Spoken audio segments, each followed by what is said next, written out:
भूमीमध्ये सर्वप्रथम राष्ट्रमाता आई जिजाऊ मासाहेब यांच्या चरणी नतमस्तक होतो। हिंदवी स्वराज्याचे सरसंस्थापक छत्रपती शिवरायांना मानाचा मुजरा करतो। भारतीय राज्यघटनेचे शिल्पकार भारतरत्न डॉक्टर बाबासाहेब आंबेडकर यांना मानवंदना अर्पित करतो आणि ज्यांनी महिलांना शिक्षणाचा अधिकार मिळवून दिला त्या क्रांती ज्योती सावित्रीबाई फुले यांना देखील आज नमन करतो। आजच्या आपल्या या अतिभव्य कार्यक्रमामध्ये मंचावर उपस्थित असलेले आपल्या महाराष्ट्राचे लाडके मुख्यमंत्री माननीय एकनाथराव शिंदेजी, आपले धडाडीचे उपमुख्यमंत्री माननीय अजितदादा पवारजी, भूमिपुत्र केंद्रीय राज्यमंत्री प्रतापराव जाधवजी, आमचे पालकमंत्री दिलीपराव वळसे पाटीलजी, या ठिकाणी मंचावर उपस्थित सन्माननीय आमदार राजेंद्र शिंगणेजी, सन्माननीय संजय कुटेजी, सन्माननीय संजय रायमुलकरजी, सन्माननीय आकाश कुणकरजी, या बुलढाण्याचे लोकप्रिय आमदार संजय गायकवाडजी, सन्माननीय आमदार श्वेताताई महालेस, त्याचप्रमाणे सन्माननीय श्री किरणजी सरनाईक, सन्माननीय श्री वसंतजी खंडेलवाल, मंचावर उपस्थित श्रीमती निधी पांडे, श्री रामनाथ पोकळे, सन्माननीय चेनुभाऊ संचेती, सचिनजी देशमुख, गणेशजी मांटे, डॉक्टर किरण पाटील, श्री विश्व पानसरे, मंचावरील सर्व मान्यवर आणि या ठिकाणी उपस्थित आमच्या सगळ्या लाडक्या बहिणींनो आणि थोड्या संख्येत उपस्थित असलेल्या लाडक्या भावांनो, मी सर्वप्रथम सर्व लाडक्या बहिणींचं अभिनंदन करतो।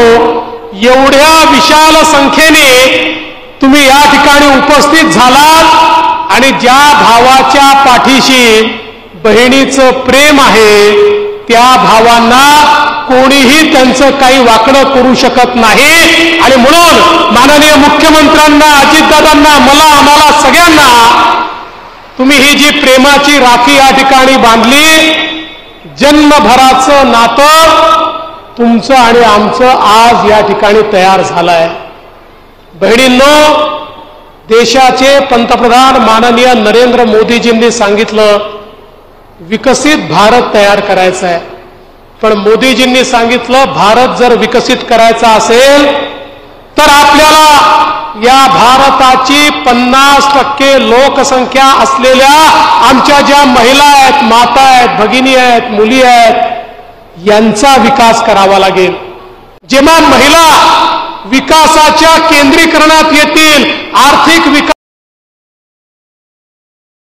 त्याच वेळी देश विकसित होऊ शकतो आणि म्हणून माननीय मोदीजींनी बेटी बचाओ बेटी पढाओ पासून लखपती दीदी पर्यंतचे कार्यक्रम सुरू केले।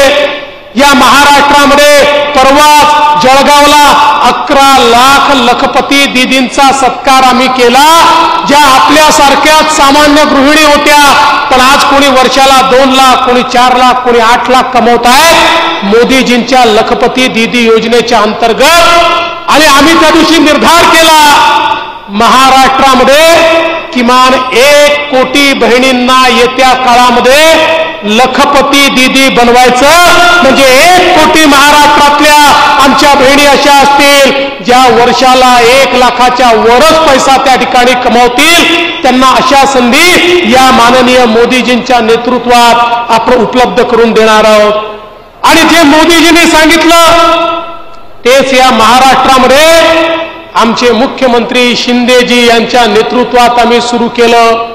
महिलांच्या सशक्तीकरणाकरता त्या ठिकाणी आपण लेक लाडकी सारखी योजना आणली। घरी मुलगी जन्माला आली तर मुलीच्या जन्माचं स्वागत झालं पाहिजे।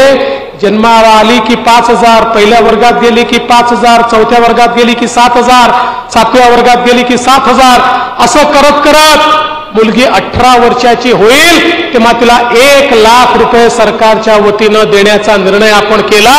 आज लेक लाडकी सारखी योजना या महाराष्ट्रामध्ये आपण सुरू केली। त्यासोबत एसटी मध्ये आमच्या महिलांना मोफत प्रवास आपण सुरू केला। भगिनींनो, जेव्हा एसटीचा मोफत प्रवास सुरू केला, एसटीचे लोक मुख्यमंत्र्यांकडे आणि आमच्याकडे आले, म्हणाले आमची एसटी तोट्यात जाईल. पण आम्ही सांगितलं नाही, हे तर करावंच लागेल.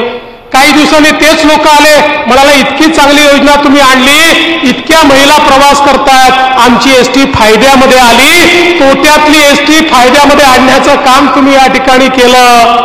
आणि आता तर मला माहिती आहे, आमच्या बहिणी भाऊजींना सांगतात तुम्ही घरी बसा, मीच तालुक्याला आणि जिल्ह्याला जाऊन येते. तुम्ही गेले तर दुप्पट पैसे खर्च होतात, तिकिटावरही दुप्पट पैसे खर्च होतात, आणि तुम्ही तिथे तंबाखू पान खर्रा काय काय खाता आणि पैसे बर्बाद करता.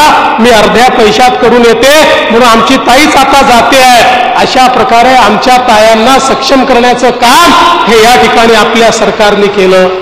आणि एवढंच नाही, मुख्यमंत्री माझी लाडकी बहीण योजना, देशातली क्रांतिकारी योजना महाराष्ट्रात सुरू झाली. आमच्या लाडक्या बहिणींच्या खात्यामध्ये पैसे जाणं सुरू झालं. योजना माननीय मुख्यमंत्र्यांनी जेव्हा घोषित केली, त्यावेळी आमचे विरोधक म्हणाले ही फसवी आहे, हा जुमला आहे, हे जाणार नाही आहे. आतापर्यंत 1,60,00,000 खात्यात गेले आणि आता 2 कोटीच्या वर खात्यांमध्ये पुन्हा पैसे चाललेले आहेत. सगळ्या लाडक्या बहिणींच्या खात्यामध्ये पैसे जाणार आहेत. आणि काळजी करू नका, आम्ही मार्च पर्यंतचे सगळे पैसे ठेवले आहेत.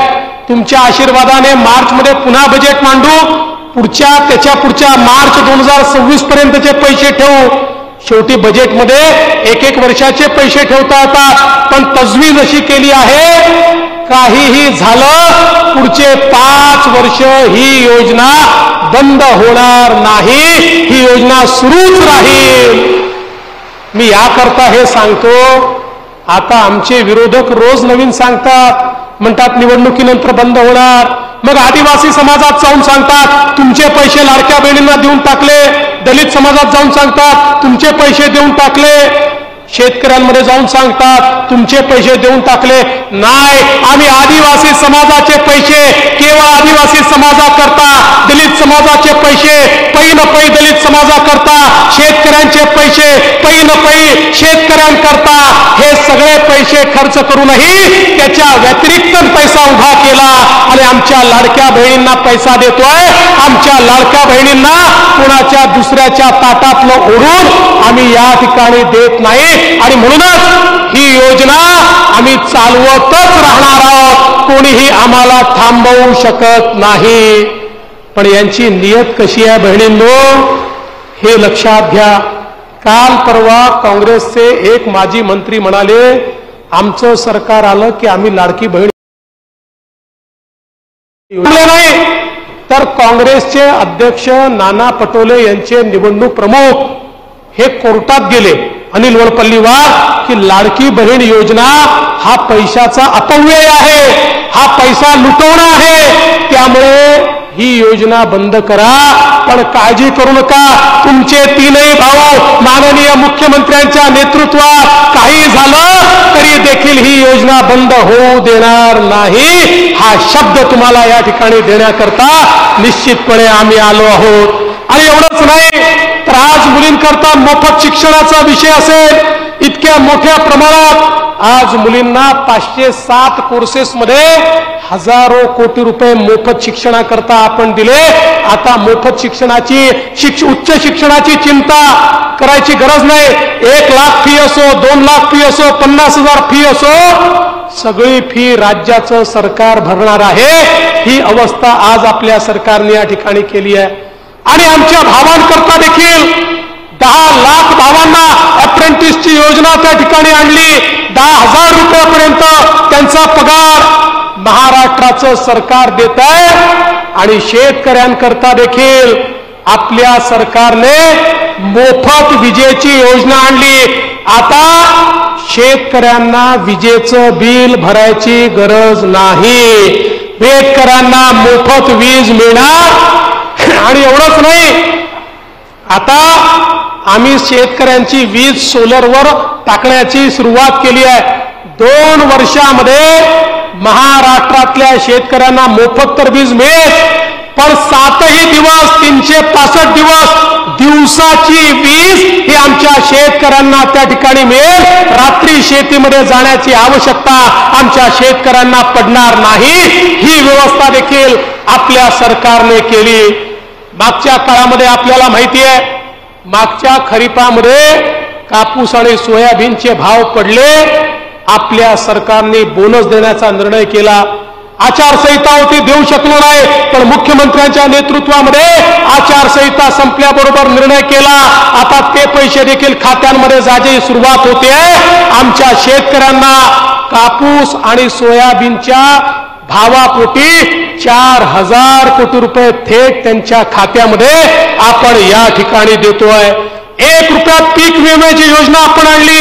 एकट्या बुलढाणा जिल्ह्यामध्ये जवळजवळ 8,73,000 शेतकऱ्यांना 700 कोटी रुपये 1 रुपयात विम्याच्या पोटी त्यांच्या खात्यामध्ये आपण त्या ठिकाणी जमा केले. आणि यात मला हे सांगितलं पाहिजे की आपलं सरकार आल्यानंतर मोठ्या प्रमाणात जिगाव सारखा प्रकल्प असेल, जिगाव प्रकल्पाला या ठिकाणी 6,000 कोटी रुपये आपल्या सरकारने दिले. अभूतपूर्व अशा प्रकारचं काम या जिगाव प्रकल्पाचं आपण पूर्णत्वास नेतोय. शेतकऱ्यांचे पैसे शेतकऱ्यांना मिळाले, पीडीएनचे पैसे आपण त्या ठिकाणी दिले.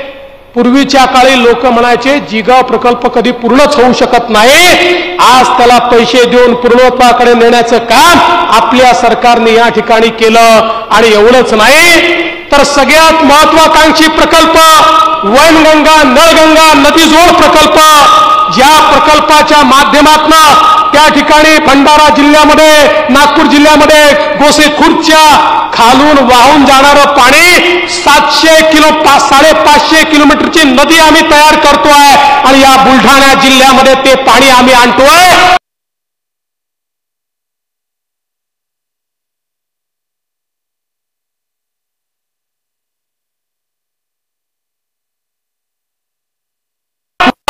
आणि 550 किलोमीटर पाणी आणून या बुलढाणा जिल्ह्याला नेहमी करता दुष्काळ मुक्त करण्याचं काम हे आपल्या महायुतीच्या सरकारच्या माध्यमातून या ठिकाणी होत आहे.